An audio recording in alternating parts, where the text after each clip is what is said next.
Hello, everyone.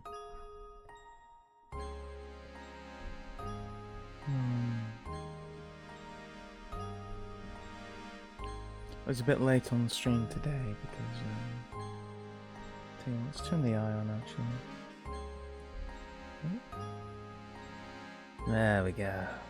I was a bit late on stream today because, some things happened in my house which I was not too keen on. But you know what? That's okay.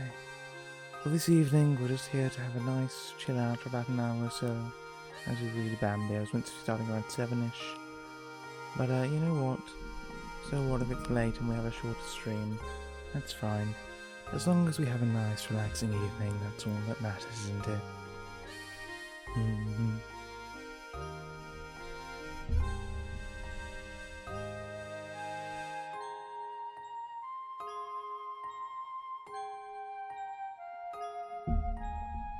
Indeed. As long as it's relaxing, that's all that matters.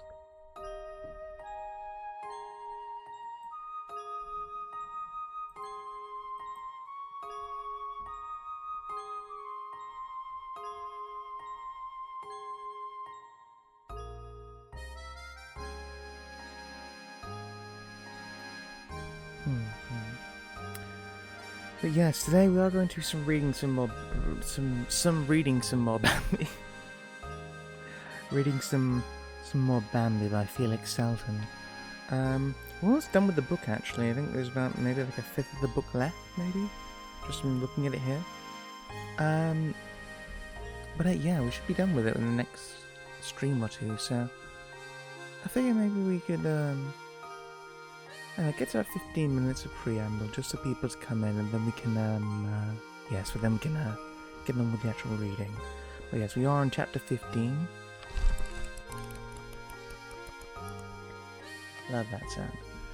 We are on chapter 15. In the last chapter of Bambi, an interesting incident happened where Bambi had been having a fun night with his beloved. What was her name again? Sorry, I can't remember her name. Faline, that was it. His beloved Faline. He'd been having a nice night with her, potentially of some other nature than just happy hangings out. Who knows? But they are a couple now, and yeah. He ended up meeting the old stag, the old stag that he looks up to in the forest, who has become his idol and role model for him. And it's the first time that he ever felt annoyed at the stag because he kept hearing Faline's voice calling for him. And what happened was that the old stag said, "No, that's not Faline." And the old stag bade him follow him, and he followed. And found that the he was there. The he is, well, I think we all know that it is man, hunters with guns, using a calling signal, I imagine some kind of whistle to mimic a deer call, a deer cry, and or perhaps they're playing audio, I can't remember now. They were essentially mimicking Faline's call, which would have lured Bambi in and lured him to his death. The old stag of the forest is very wise to this and guided Bambi around behind the human so that they could spot him without being seen. And Bambi's life was spared, and he was terrified when he found Faline. Eventually said, "Do not call for me anymore." He got his line here where he says, exact line is, "Do not call me beloved."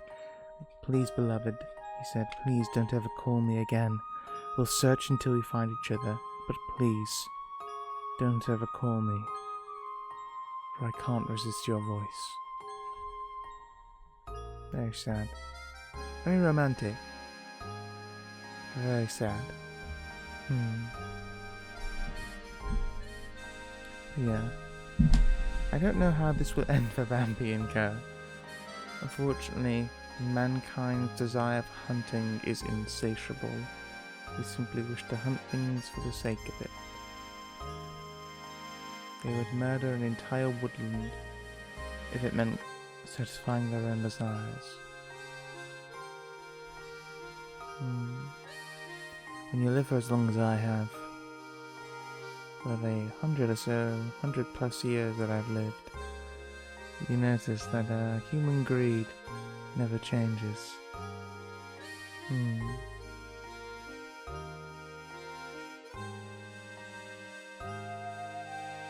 Oh well. Who's to say it can't change? Maybe one day. New Mobile Suit Gundam, that was kind of the point of the new types, the new type concept in the original series. Essentially like beings with empathetic supernatural abilities who could understand each other in a way no one else could.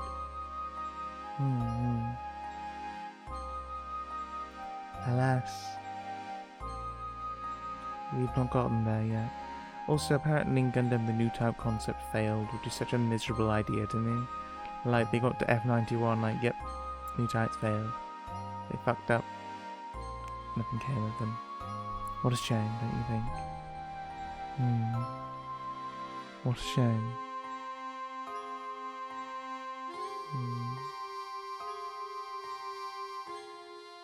Oh well. Maybe one day. I think it'd be better to stay off the internet for a while. Everything seems really terrible, especially lately. So maybe it's in the best interest to avoid that. By the way, this is just a list of... This is a Professor Layton music in the background here, just whilst we're waiting to start. Thought it might help set the mood a little bit. My brother recommended me a band which his friend started, and they actually have really good music. I was going to put that on, but it's kind of a little too pop-punky for a cozy night in, or a cozy reading stream. Granted, you might find, I don't know, punk music, punk rock, like, relaxing. I certainly do.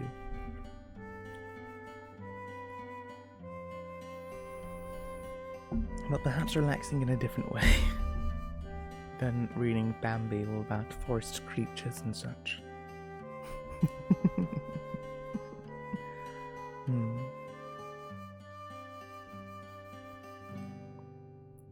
But yeah.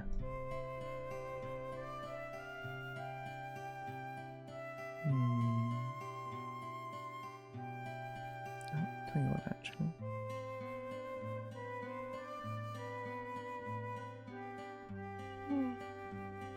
Let's actually set up for the reading portion of the stream.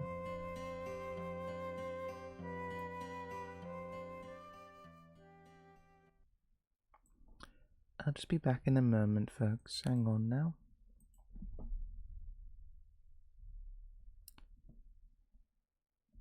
Oh, wait.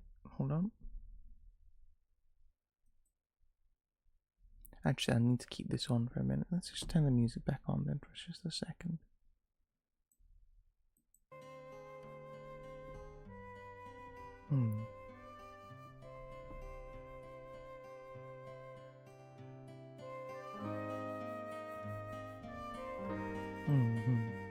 One second, I'm just getting everything sorted out here.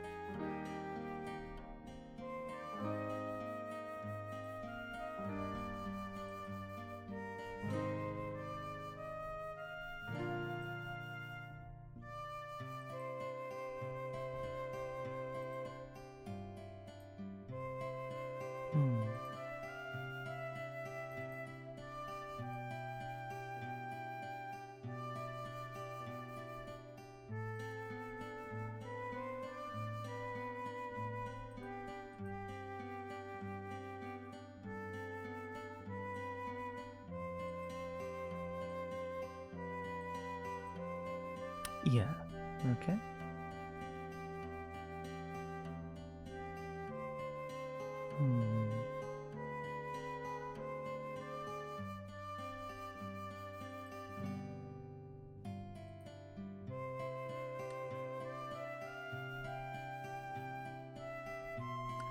Okay, we're just gonna change over now, so one moment, folks.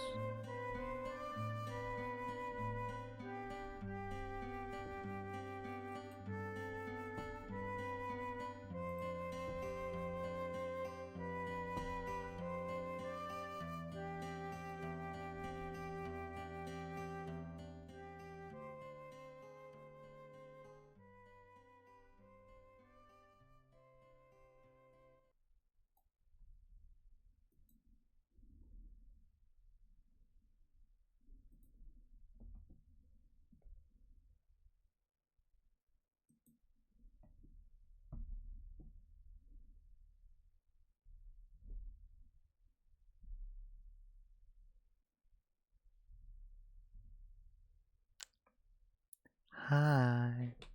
Should probably back up a little bit, actually. Oopsie.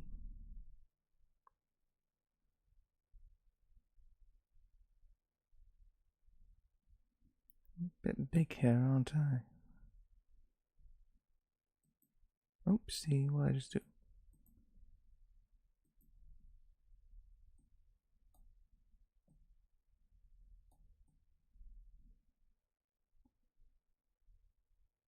There we go. Just a little smaller. Oop.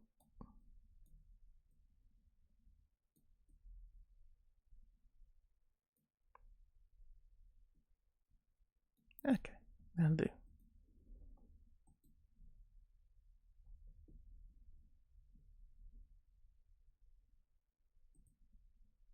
And we won't gone for just a second here.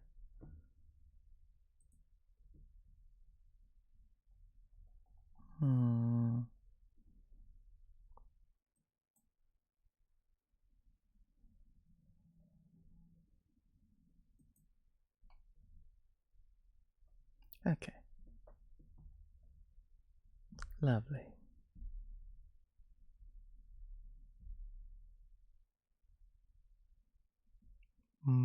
Pop. Excellent. Okay. With that being said, well, nothing being said, but with that everything being set up, let's get on with the reading, shall we? So we're just gonna again, we're starting on chapter 15 here, folks. A few days later, they were walking carefree together through an oak thicket on the far side of the meadow.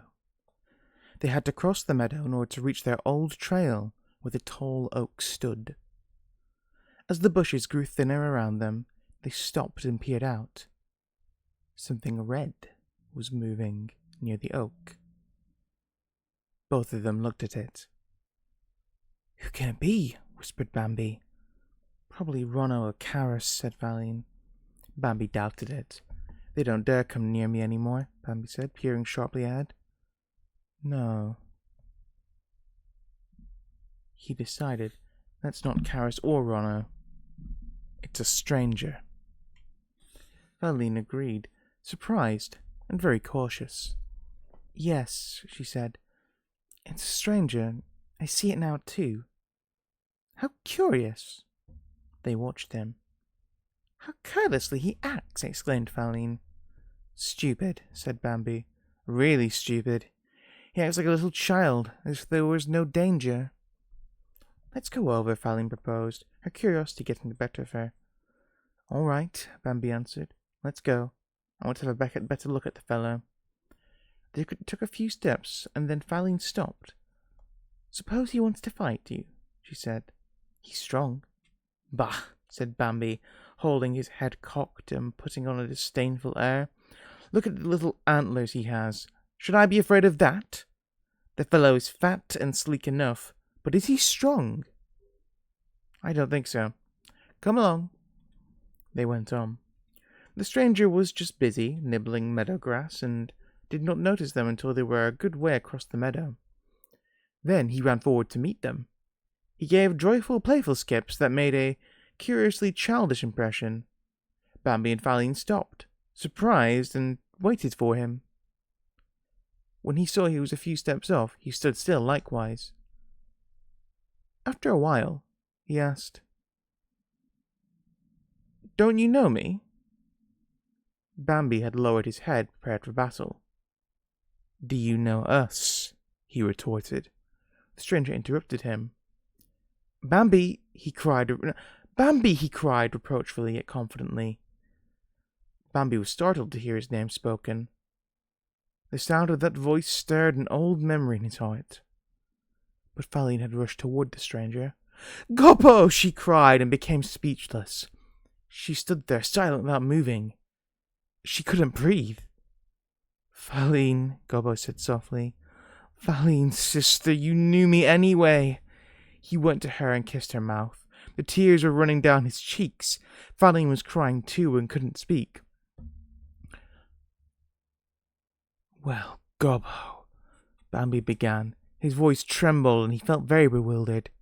He was deeply moved and very much surprised. "Well, so you're not dead," he said. Gobbo burst out laughing. "You see that I'm not dead," he said. "At least I think you can see that I'm not dead." "What happened that time in the snow?" Bambi persisted. "Oh, then," Gobbo said thoughtfully. "He rescued me then." "Where have you been all this time?" asked Felix in astonishment. "With him," Gobbo replied. "I've been with him all the time."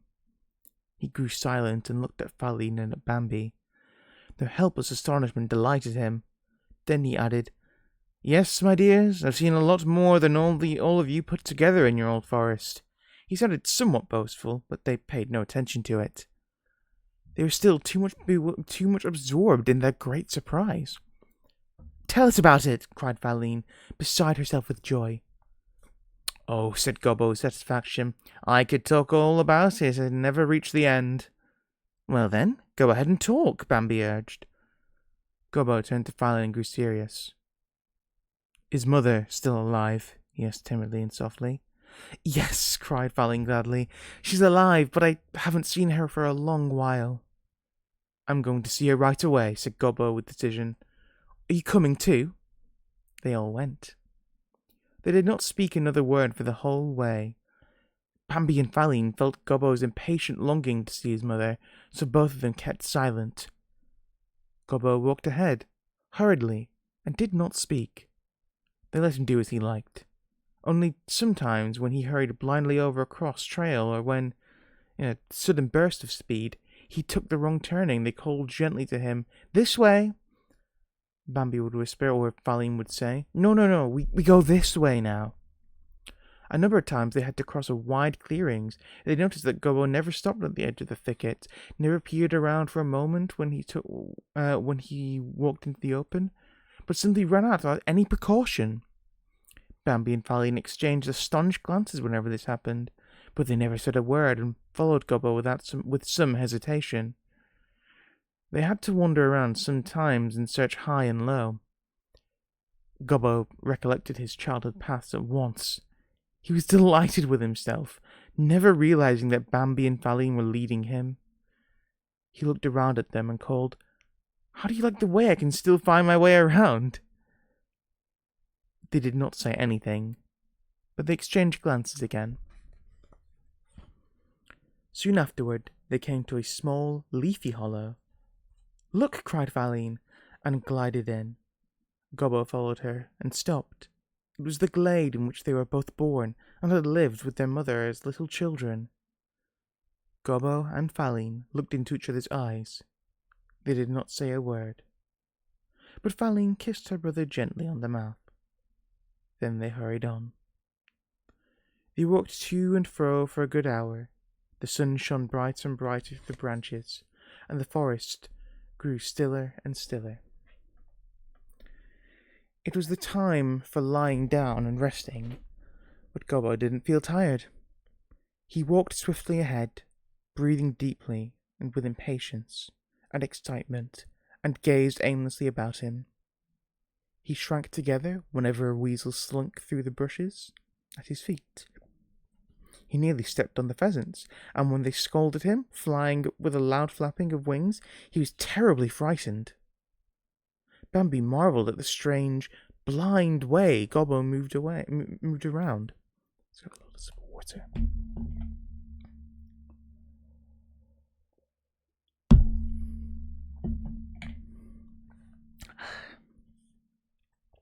Patiently, Gobbo stopped and turned to them both. "She isn't anywhere here," he cried in despair. Faline soothed him. "We'll soon find her," she said, deeply moved. "Soon, Gobbo." She looked at him. He still had that dejected look she knew so well. "Shall we call for her?" she asked, smiling. "Shall we call her the way we used to when we were children?" Bambi went away a few steps. Then he saw Aunt Enna. She'd already settled herself to rest and was lying quietly in a nearby hazel bush. "At last," he said to himself. At the same moment, Gobbo and Faline came up. All three of them stood together and looked at Enna. She'd raised her head quietly and looked sleepily back at them.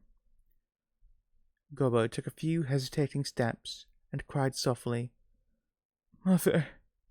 She was on her feet in a flash and stood as though transfixed. Gobbo sprang to her quickly. "Mother!" he began again. He tried to speak but couldn't utter a word. His mother looked deep in his eyes. Her rigid body began to move. Wave after wave, trembling broke over her shoulders and down her back. She did not ask any questions. She did not want any explanation or history. She kissed Gobbo slowly on the mouth. She kissed his cheeks and his neck. She bathed him tirelessly in her kisses, as she had when he was born. Bambi and Faline had gone away. Very short chapter now. I need to change the way I'm sitting. It's a very poor posture I have when I'm reading. I'm getting too close to the mic. I'm getting close to the mic by bending in rather than moving the mic towards me, which is not good to do. But yeah, very, very short chapter, very interesting chapter. He was with he. Perhaps he was rescued. It was a rescue animal. Released back into the wild.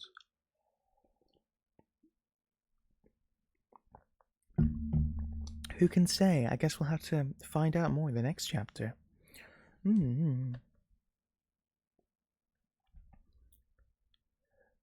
Chapter 16. They were all standing around in the middle of the thicket in a little clearing. Gobbo was talking to them. Even Friend Hare was there. Full of astonishment, he would lift one spoon-like ear, listen attentively, and let it fall back, only to lift it once again. The magpie was perched on the lowest branch of a young beech and listened in amazement. The jay was sitting restlessly on an ash opposite this and screamed every once in a while in wonder. A few friendly pheasants had brought their wives and children and were stretching their necks in surprise as they listened. At times they would jerk them in again, turning their heads this way and that in speechless wonder. The squirrel had scurried up and was gesturing, wild with excitement. At times he would slide to the ground. At times he would run up to some tree or other, or he would bounce with his tail erect and display his white chest. Every now and again he tried to interrupt Gobbo and say something, but he was always told sternly to keep quiet. Gobbo told how he had lain helpless in the snow, waiting to die. "The dogs found me," he said. "Dogs are terrible. They're certainly the most terrible creatures in the world. Their jaws drip blood, and their bark is pitiless and full of anger." He looked all around the circle and continued, "Well, since then, I've played with them just as I would one of you." He was very proud. "I wouldn't need to be afraid of them any more. I'm good friends with them now. Nevertheless, when they began to grow angry, I have a roaring in my ears and my heart stops beating. But they don't really mean any harm by it, and, as I said, I'm a good friend of theirs. But their bark is terribly loud." "Go on," Faline urged. Gobbo looked at her. "Well," he said, "they would have torn me to pieces. But he came." Gobbo paused. The others hardly breathed. "Yes," said Gobbo. "He came. He called off the dogs, and they quieted down at once. He called them again, and they crouched motionless at his feet. Then he picked me up. I screamed, but he petted me. He held me in his arms. He didn't hurt me. And then he carried me away." Faline interrupted. What does carry mean? She asked. Gobbo began to explain it in great detail. It's very simple, Bambi broke in. Look at what the squirrel does when he takes a nut and carries it off. The squirrel tried to speak again. A cousin of mine, he began eagerly, but the others cried it out at once. Oh, be still! Let Gobbo go on! The squirrel had to keep quiet. He was desperate, and, pressing his forepaws against his white chest, he tried to begin a conversation with the magpie. As I was saying, a cousin of mine, he began, but the magpie simply turned her back on him. Gobbo told of wonders. Outside, it'll be cold, and the storm is howling. But inside there's not a breath of wind, and it's as warm as in summertime, he said. Ah! Screamed the jay. The rain may be pouring outside so that everything is flooded, but not a drop of it gets inside if you keep dry. The pheasants craned their neck, and you keep dry. The pheasants craned their necks and twisted their heads. Everything outside may be snowed under, but inside I was warm, said Gobbo. I was even hot. And they gave me hay to eat and chestnuts, potatoes and turnips, whatever I wanted. Hay? They all cried all at once, amazed, incredulous, and excited. Sweet, new-mown hay, Gobbo repeated calmly, and gazed triumphantly around. The squirrel's voice cut in. A cousin of mine. Keep quiet, cried the others. Where does he get hay and all the rest of the things in winter? Asked Falin eagerly. He grows them, Gobbo answered. He grows what he wants and keeps what he wants. Falin went on questioning him. Weren't you ever afraid, Gobbo, when you were with him? She asked. Gobbo smiled a very superior smile. No, dear Falin, he said. Not any more. I got to know what he wanted. And I got to know that he wouldn't hurt me. Why should I have been afraid? You all think he's wicked, but he isn't wicked. If he loves anybody or if anybody serves him, he's good to him. Wonderfully good. Nobody in the world can be as kind as he can.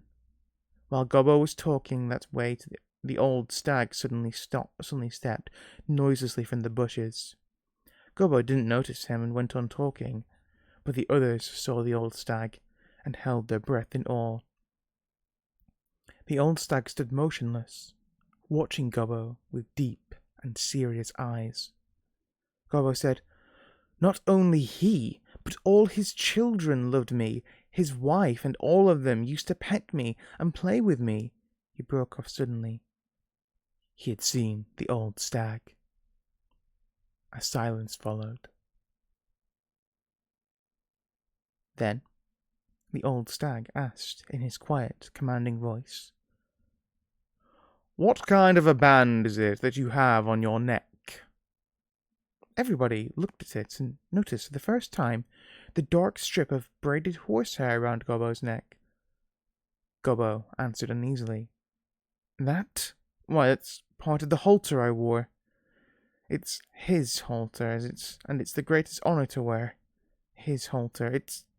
He grew confused and stammered. Everyone was silent. The old stag looked at Gobbo for a long time, piercingly and sadly. You poor thing, he said softly at last, and turned and was gone.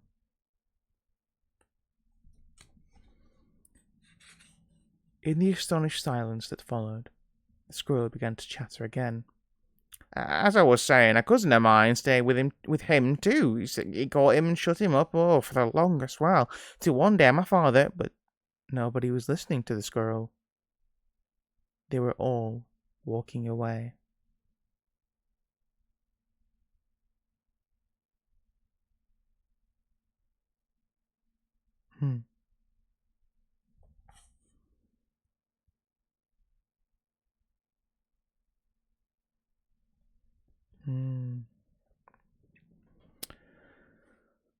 Gobbo had been captured and probably used as a service creature.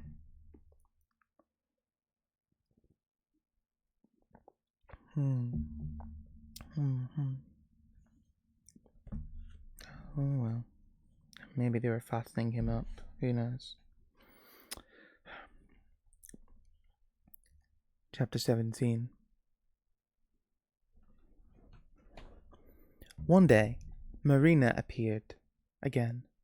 She was almost full grown the winter that Gobbo disappeared, but she had hardly ever been since, for she lived alone, going her own ways. Excuse me. She had stayed slender and looked quite young, but she was quiet and serious and gentler than any of the others. She'd heard from the squirrel and the jay, the magpie and the thrushes and pheasants, that Gobbo had returned from his wonderful adventures, so she came back to see him.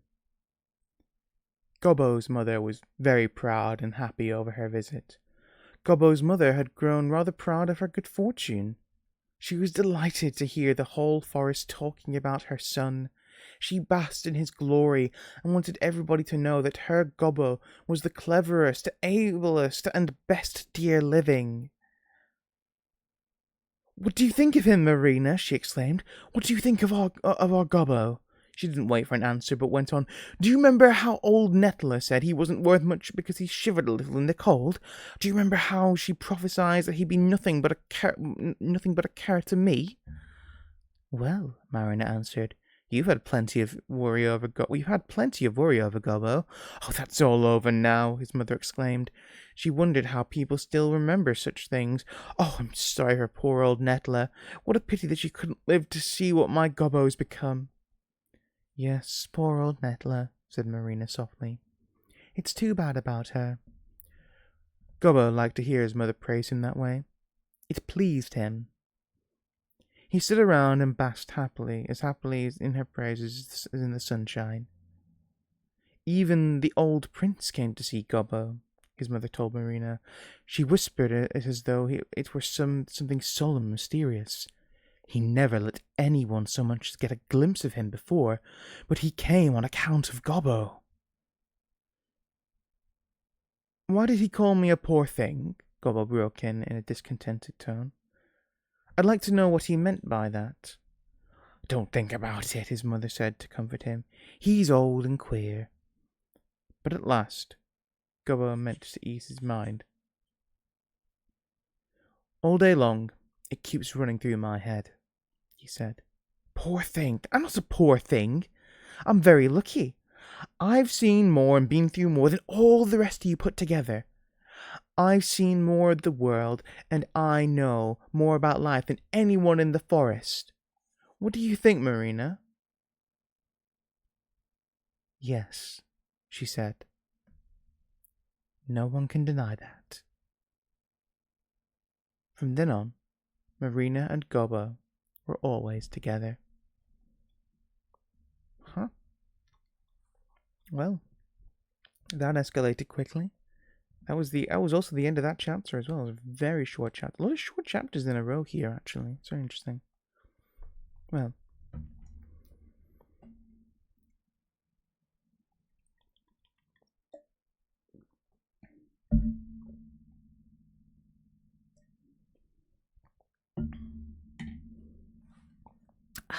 sorry about that. Let's move on then. Chapter 18.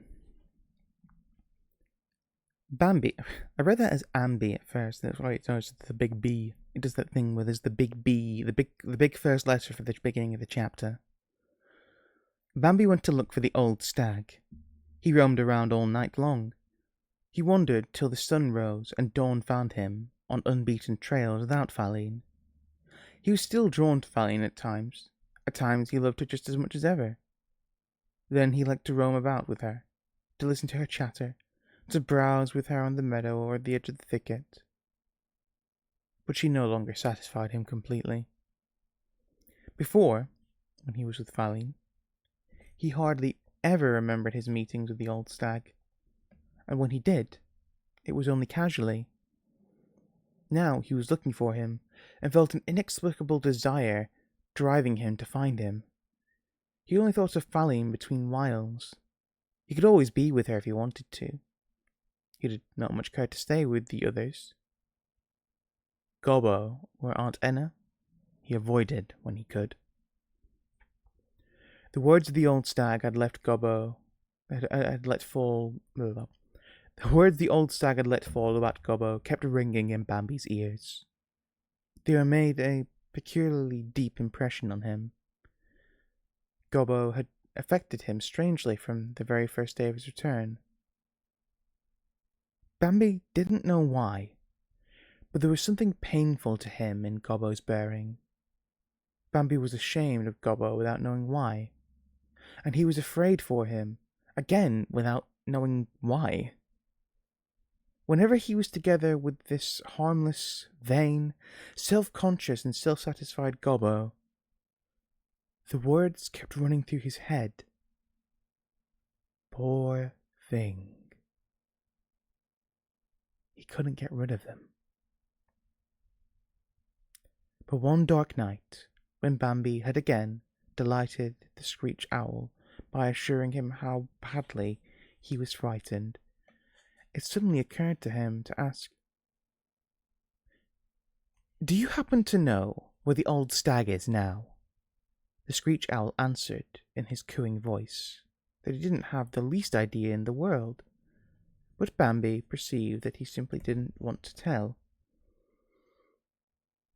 "No," he said, "I don't believe you. You are too clever. You know everything that's happening in the forest. You certainly must know where the old stag is hiding." The Screech Owl, who was all fluffed up, smothered his feathers against his body and made himself small. "Of course I know," he cooed still more softly, "but I oughtn't tell you. I really oughtn't." Bam began to plead. "I won't give you away," he said. "How could I when I respect you so much?" The owl became a lovely, soft grey-brown ball again, and ruffled his big, cunning eyes a little, as he always did when he felt in a good humour. "So you really do respect me?" he asked. "And why, pray?" Bambi did not hesitate. "Well, because you're so wise," he said sincerely, "and so good-natured and friendly. Besides, and you're so clever at frightening people. It's so very clever to frighten people. So very, very clever. I wish I could do it. It would be a great help to me." The Screech Owl had sunk in his bill into his downy breast and was happy.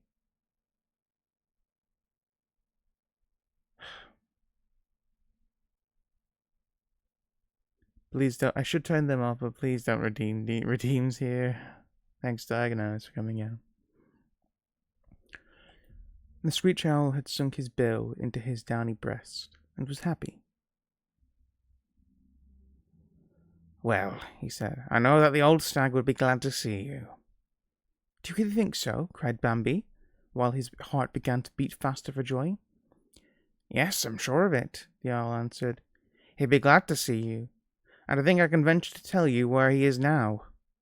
He laid his feathers close to his body, and suddenly grew thin. And suddenly grew thin again. "Do you know the deep ditch where the willows stand?" Bambi nodded yes. "Do you know the young oak thicket on the farther side?" "No," Bambi confessed. "I've never been on the farther side." "Well, listen carefully then," the owl whispered. "There's an oak thicket on the far side. Go through that. Then there are bushes, hazel and silver poplar, thorn and shadbush. In the midst of them is an old, uprooted breach. You'll have to hunt for it. It's not so easy to see. I see it from your height as if it were from the air. You'll find it under the trunk. You'll find him under the trunk. But don't tell him I told you." "Under the trunk?" said Bambi. "Yes," the Screech Owl laughed. "There's a hollow in the ground there. A trunk lies right across it, and he sleeps under the trunk." "Thank you," said Bambi sincerely. "I don't know if I can find it, but I'm very grateful anyhow." He ran quickly away. The Screech Owl flew noiselessly after him and began to hoot right beside him. "Oi, oi!" Bambi shrank together. "Oh, did I frighten you?"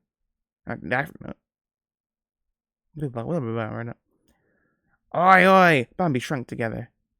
Did I frighten you? Asked the owl. Yes, he stammered, and that time he told the truth. The owl cooed with satisfaction. And I only wanted to remind you again. Don't tell him I told you. Of course not, Bambi assured him and ran on. When Bambi reached the ditch, the old stag rose before him, and out of the pitch-black night, so noiselessly and suddenly that Bambi drew back in terror. I'm no longer where you were going to look for me. Where you were going to look for me, said the stag. Oh, I think I just blanked out then from March reading on autopilot. Let me read back there. When Bambi reached the ditch, the old stag rose before him, and out of the pitch-black night, so noiselessly and suddenly that Bambi drew back in terror. I'm no longer where you were going to look for me, said the stag. Bambi was silent. What is it you want? Asked the stag. Nothing, Bambi stammered. Nothing, excuse me, nothing at all. After a while, the old stag spoke, and his voice sounded gentle. This isn't the first time you've been looking for me, he said. He waited. Bambi did not answer. The old stag went on. Yesterday you passed close by me twice, and again this morning. Very close. Why, said Bambi, gathering courage. Why did you say that about Gobbo? Do you think that I was wrong? No, cried Bambi sorrowfully. No, I feel that you were right. The old stag gave a barely perceptible nod, and his eyes rested on Bambi more kindly than ever before. But why? Bambi said. I don't understand it. It's enough that you feel it. You will understand it later, the old stag said. Goodbye.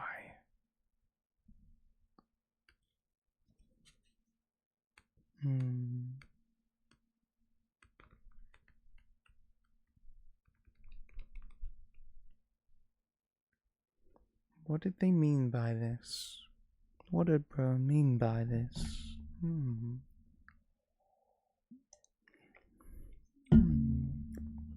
Oh well. Chapter 19.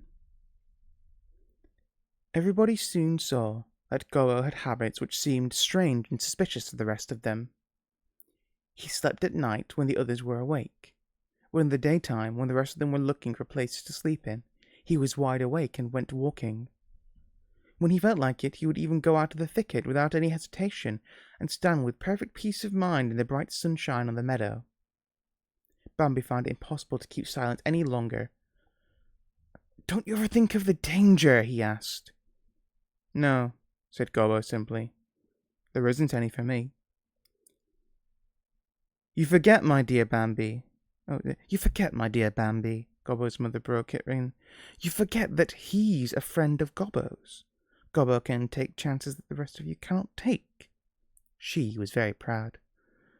Bambi did not say anything more. One day, Gobbo said to him, You know, it seems strange to me to eat when and where I like. Bambi did not understand. Why is it strange? We all do it, he said. Oh, you do, said Gobbo superiorly. But I'm a little different. I'm accustomed to having my food brought to me, or to being called when it's ready. Bambi stared pityingly at Gobbo.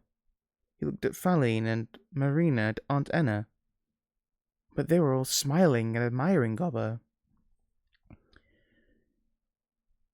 I think it will be hard for you to get accustomed to the winter, Gobbo, Faline began. We don't have hay or turnips or potatoes in the winter time. That's true, answered Gobbo effectively. I hadn't thought about that yet. Can't even imagine how it would feel. Must be dreadful. Bambi said quietly. It isn't dreadful. It's only hard. Well, Gobbo declared grandly, if it gets too hard for me, I'll simply go back to him. Why should I go hungry? There's no need for that. Bambi turned away without a word and walked off. When Gobbo was alone again with Marina, he began to talk about Bambi. He doesn't understand me, he said. Poor old Bambi thinks I'm still the silly little Gobbo that I once was. He can never get used to the fact that I've become something unusual. Danger. What does he mean by danger? He means well enough by me, but danger is something for him and the likes of him, not for me. Marina agreed with him. She loved him and Gobbo loved her, and they were both very happy. Well, he said to her, nobody understands me the way you do. But anyhow, I can't complain. I'm respected and honoured by everybody. But you understand me best of all. When I tell the others how good he is, they listen, and they don't think, and they don't think I'm lying, but they stick to their opinion that he's dreadful. I've always believed in him, said Marina dreamily.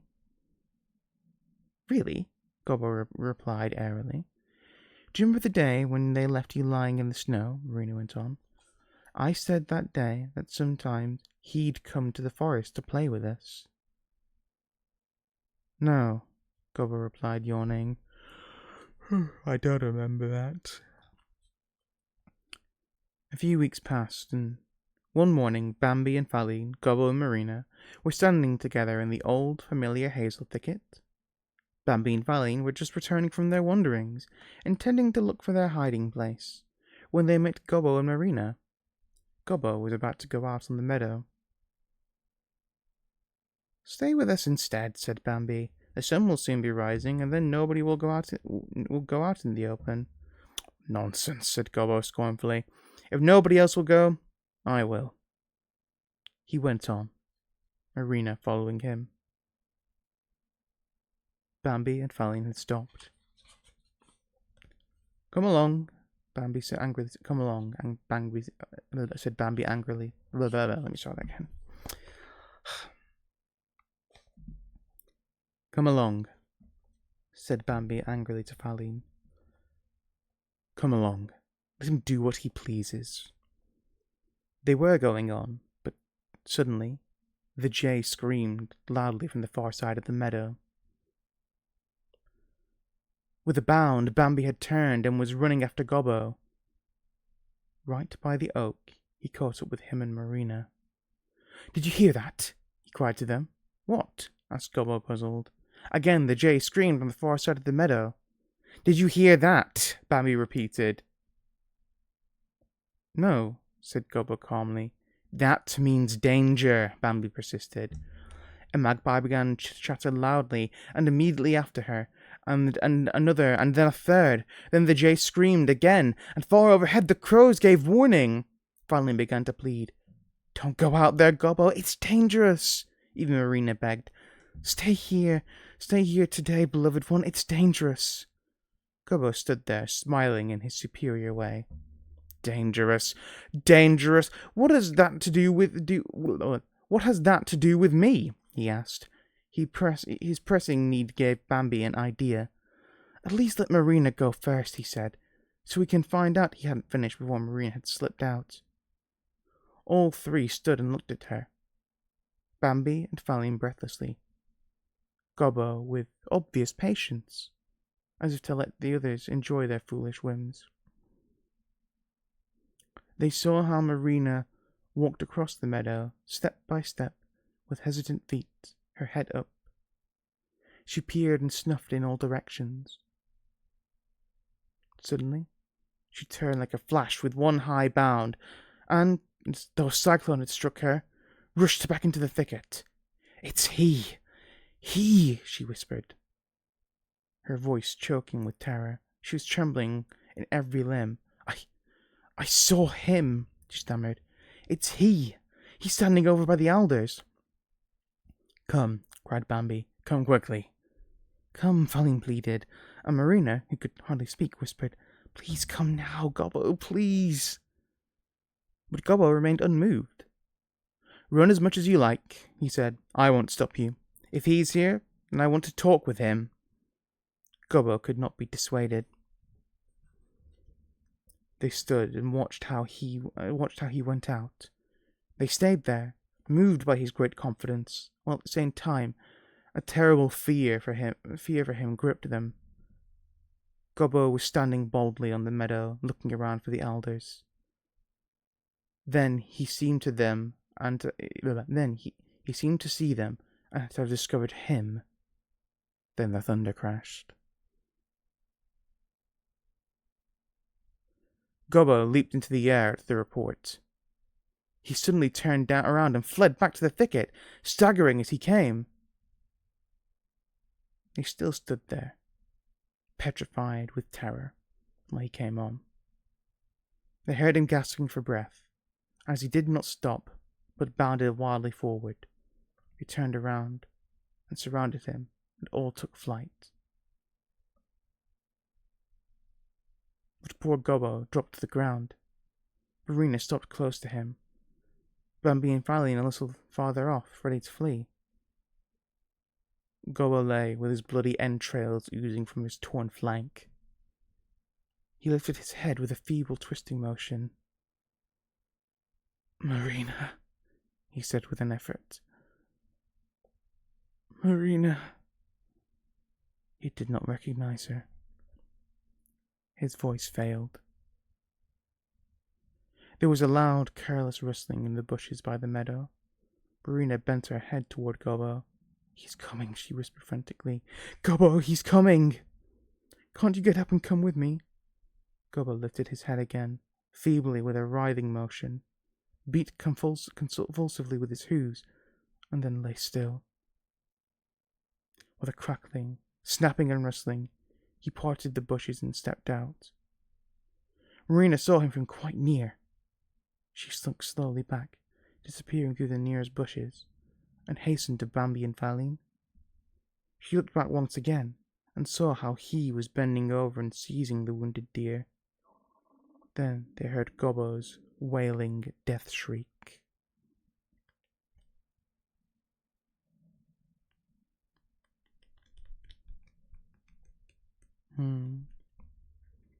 Well, rest in peace, Gobbo, I guess.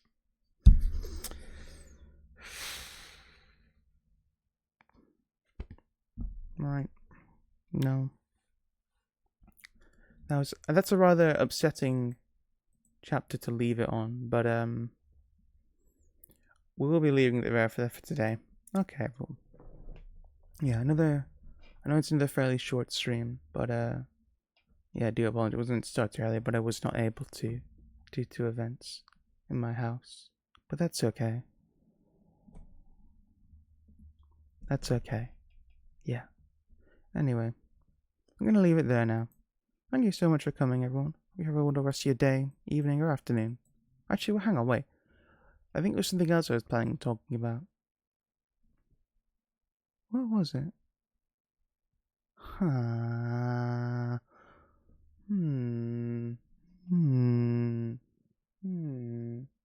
Oh yeah, I'm maybe streaming tomorrow.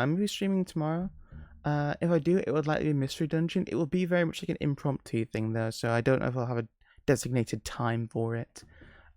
Also, I did have a schedule this week. I forgot to post it on my Discord, so I'll have to remember to do that.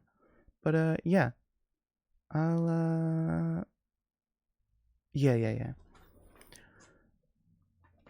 What was I gonna say then? I am curious if was Gobbo like being raised on like some kind of farm or ranch as like a rescue animal? Is that what it was? I imagine the he who came to them this time was different from then. Were they just fattening him up? I don't know. Curiouser and curiouser. Who knows? Oh well. Anyway, I'll leave it there for today then. Yeah. Potentially streaming tomorrow with a mystery dungeon. But if not, I shall post a schedule probably either Sunday evening or Monday morning, and I will be streaming. Yeah, I'll be streaming next week. Actually, do it. I think I'm missing something which I'm doing next. No, I think I'm actually free next week. Actually, so yeah, I should be just carrying on with Mystery Dungeon next week. I may be carrying. Now, I don't know if we'll be playing Andy and Laylee next week. I don't know if I want to carry on with that on stream. Maybe fun to do, maybe not. It's not great for me because I focus on reading and I can't chat with the chat. I was thinking maybe just having like a chatting stream next week and just chilling out, listening to some music on stream. Yeah, that'd be fun. I don't know. Anyway, thank you so much for coming. Hope you have a wonderful rest of your day, evening, afternoon. Hope this has been pleasant for you. Keep well, stay safe, eat lots of good food, and have a good time. Okay. Bye bye. Bye bye. Bye. Bye.